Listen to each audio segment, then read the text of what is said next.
Hi, I'm Dr. Bill Kalamjic, and I'm going to give you a tour of myFishVersion2. This is an interactive piece powered by an Arduino.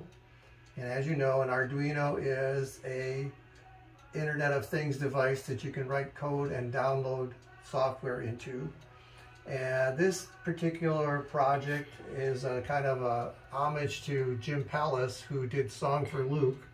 So I wrote some code to simulate his Song for Luke art piece, but I have now figured out how to put two of these matrices, the 8x8 LED matrices, together so that one displays one version of the Song for Luke algorithm and the other displays another version.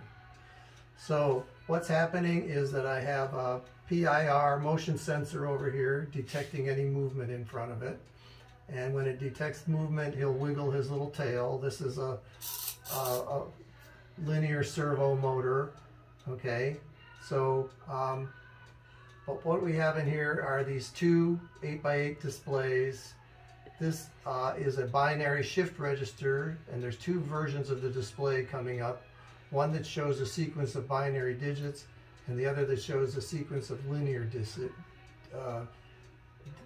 digits, okay?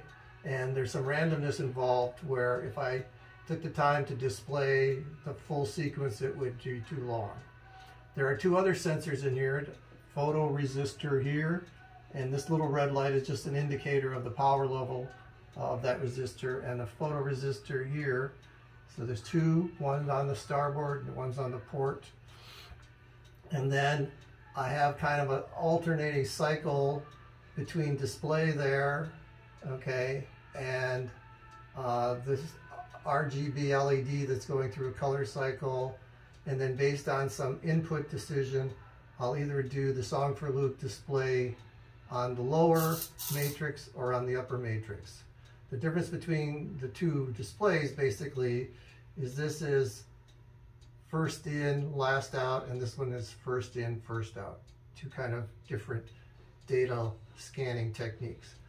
All right, so the keys to this are a little integrated circuit here, okay, that allows me to do this, build this binary shift register. So I got two kinds of displays up there. I've got two variations of the same display here.